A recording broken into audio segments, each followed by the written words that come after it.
Nesse vídeo discutiremos as ideias contidas no livro Por que as Nações Fracassam, no qual basicamente os autores buscam razões para explicar as diferenças abissais de receita e padrão de vida que separam os países ricos dos países pobres do mundo. Os autores do livro são Darren Acemoglu e James Robinson. Acemoglu nasceu na Turquia, é doutor em economia pela London School of Economics, tendo concluído seu doutorado aos 25 anos de idade, e é intitulado Killian Professor de Economia no MIT, lecionando e pesquisando na instituição desde 1993. Robinson, nascido na Inglaterra, é cientista político e economista, PhD pela Universidade de Yale. Intitulado David Florence Professor na Universidade de Harvard, é conhecido mundialmente por suas pesquisas na América Latina e África. Atualmente está ligado à Universidade de Chicago. Os autores desenvolvem pesquisas juntos há muito tempo, estando ambos alinhados ao pensamento novo e institucionalista. Observaremos juntos que Acemoglu e Robinson apoiam-se fortemente nesse estudo da dinâmica histórica das sociedades e de suas instituições, para além das econômicas, a fim de compreender por que há tanta desigualdade no mundo hoje.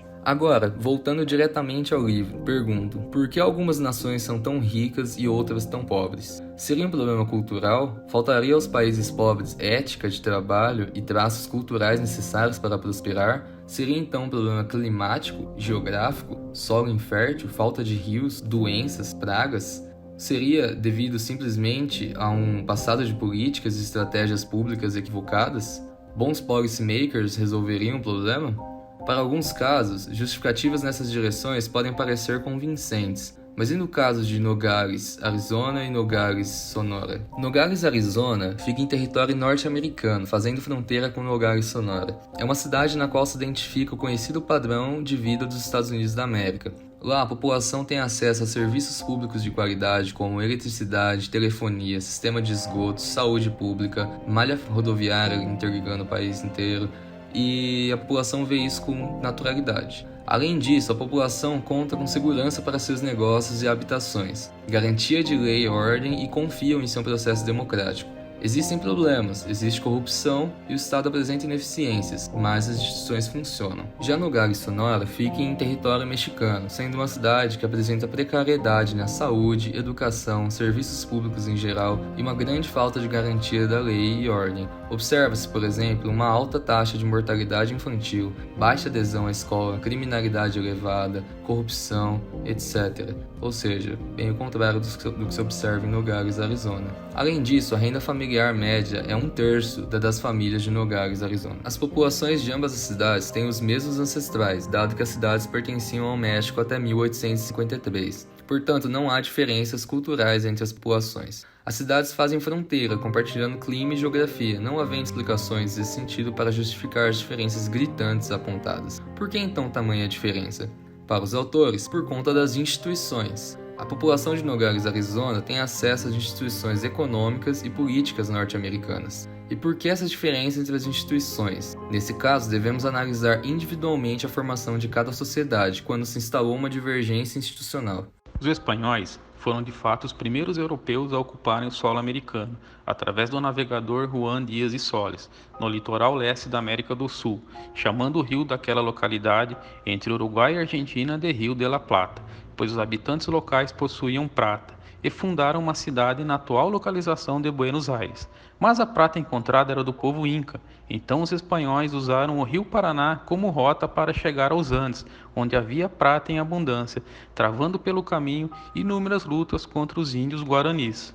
Dessa forma, os espanhóis abandonaram Buenos Aires para habitar nessa nova cidade recém-inaugurada, revelando então a lógica espanhola de colonização das Américas, uma colonização baseada na exploração de mão de obra forçada dos povos indígenas, capturando seu líder, saqueando suas riquezas e obrigando os índios a pagar tributos e a fornecer alimentos. A Espanha utilizou várias estratégias de colonização que visavam o rebaixamento dos padrões de vida dos povos indígenas ao nível da subsistência e assim destinar toda a receita excedente aos espanhóis.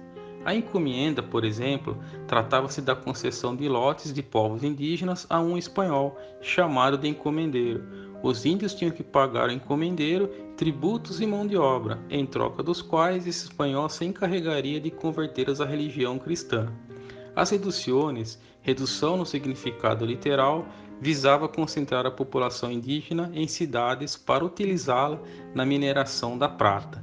O repartimento das mercâncias tinha como meta a venda forçada de bens para os habitantes locais, a preços definidos pelos espanhóis.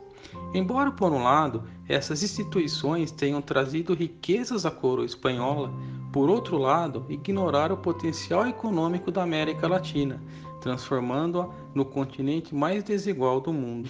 A Inglaterra, ao contrário da Espanha, estava sem condições de explorar os povos indígenas, pois se recuperava dos efeitos devastadores de uma guerra civil, a Guerra das Rosas.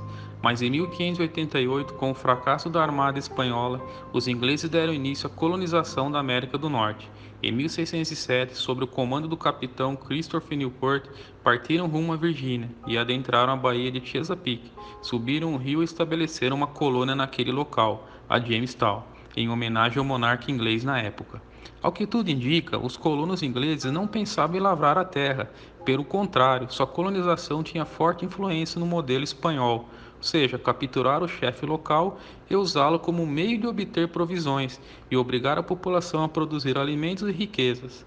Mas os ingleses perceberam que o modelo de colonização dos espanhóis não funcionaria na América do Norte, já que os povos indígenas não tinham como ser explorados.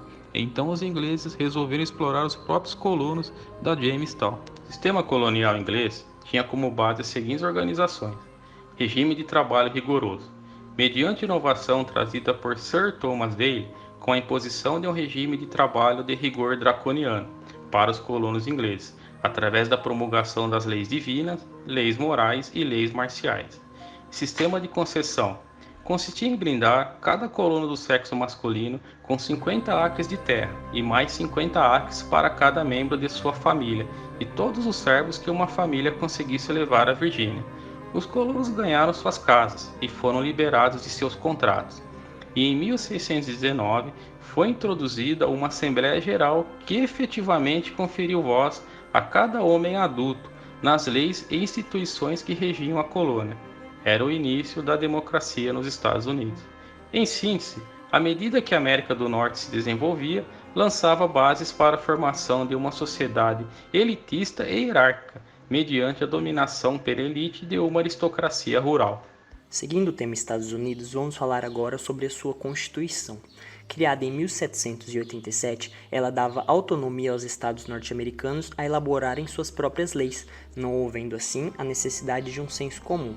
Porém, tais diferenças entre estados foram responsáveis pela Guerra da Secessão entre 1861 e 1865, com a vitória dos Estados do Norte, visto que possuíam um maior contingente militar e com a morte de 600 mil pessoas. Porém, se os Estados Unidos apresentaram esse período de instabilidade política por 5 anos durante a Guerra da Secessão, o México viveu esse quadro quase que de forma permanente durante os primeiros 50 anos de sua independência, onde, para se ter uma ideia, entre 1824 e 1867 foram 22 os presidentes do México, poucos dos quais assumiram o poder por vias sancionadas pela lei. Com a Revolução Industrial na Inglaterra, as inovações tecnológicas despertaram interesse nas pessoas a buscarem novas inovações. A partir disso, foi criado pelo parlamento inglês o Estatuto dos Monopólios, garantindo assim o direito das propriedades aos inventores.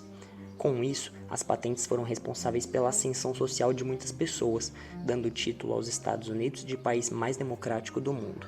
Como exemplo, podemos citar Thomas Edison, criador do fonograma e da lâmpada elétrica.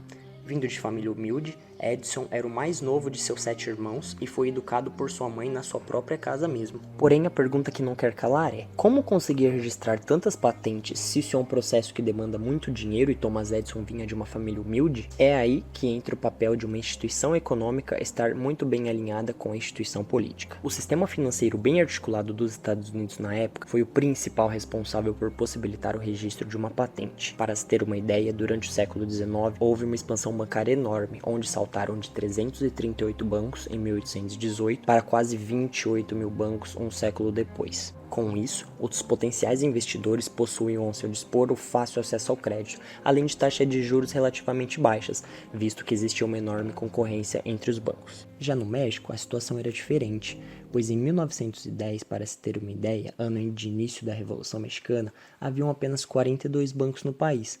2 deles controlavam 60% do ativo bancário total. Ou seja, nos Estados Unidos havia uma competição acirrada, visto que existia uma maior quantidade de bancos, e no México ela praticamente não existia, fazendo com que os bancos pudessem cobrar taxas de juros extorsivas, restringindo esses empréstimos apenas para aqueles já privilegiados e ricos no país. Esse exemplo deixa claro a diferença entre o conceito de instituições inclusivas, que dão uma distribuição maior do poder e um equilíbrio de todas as forças e segmentos sociais, como é o caso dos Estados Unidos, e das instituições extrativistas, caracterizadas pela distribuição restrita e privilegiada do poder, onde os detentores do Estado dispõem de meios para implementar ações visando ao próprio enriquecimento e aumento do poder, em prejuízo de toda a coletividade, como acabamos de ver no caso do México.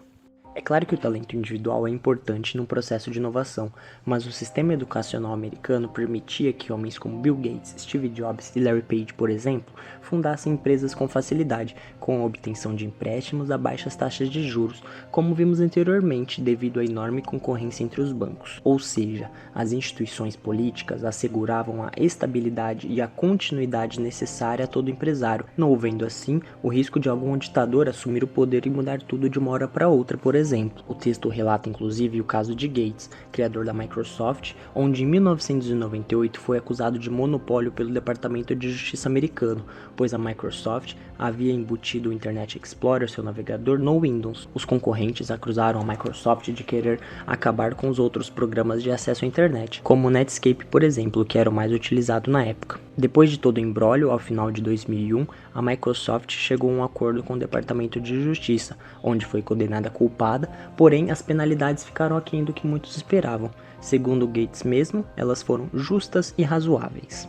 Ou seja, isso mostra que, independente de qualquer pessoa ou qualquer empresa que estamos nos referindo, as instituições têm o dever de cumprir seu papel regulatório, impedindo assim o abuso de qualquer tipo de poder. Já no México, como vimos, as coisas não funcionam tão bem assim. A população historicamente não teve acesso a crédito, terras ou um ambiente de incentivos ao empreendedorismo e negócios. Pelo contrário, encontrava-se num ambiente de políticos cujo principal objetivo era multiplicar o próprio poder e riqueza.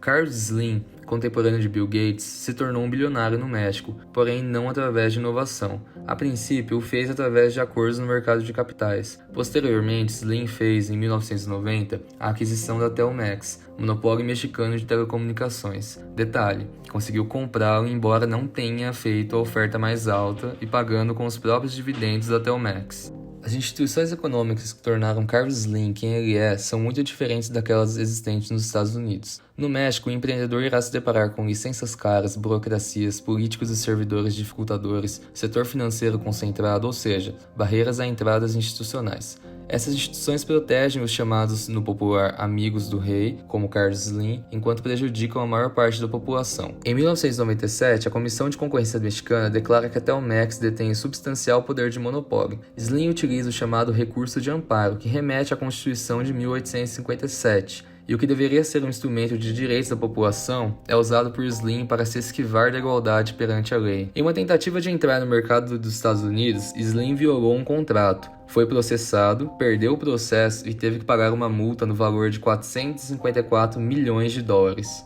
O advogado da empresa que estabeleceu o processo deu uma declaração dizendo o seguinte: a lição dada por esse veredito é que, nessa economia global, as empresas terão de respeitar as regras dos Estados Unidos se quiserem se instalar aqui. O motivo por que Nogales, Arizona, é muito mais rica que Nogales, Sonora, é simples. Trata-se do fruto de instituições completamente distintas de um lado e do outro da fronteira, que geram incentivos muito diferentes para os habitantes, empresas e políticos em cada uma das cidades. Cada sociedade funciona com um conjunto de regras econômicas e políticas criadas e aplicadas pelo Estado e pelos cidadãos em conjunto. As instituições econômicas econômicas dão formas aos incentivos econômicos, mas é o processo político que determina a que instituições econômicas as pessoas viverão submetidas. São as instituições políticas que ditam como funciona esse processo. Para os autores, as boas instituições econômicas dos Estados Unidos são frutos das instituições políticas que emergiram gradualmente após 1619. Todavia, embora a diferença entre as duas lugares e entre os dois países esteja nas instituições, isso não quer dizer que haverá qualquer consenso no México no sentido de modificar suas instituições. De acordo com os autores, os poderosos e o restante da sociedade com frequência vão divergir quanto a quais instituições devam permanecer, quais devam ser modificadas.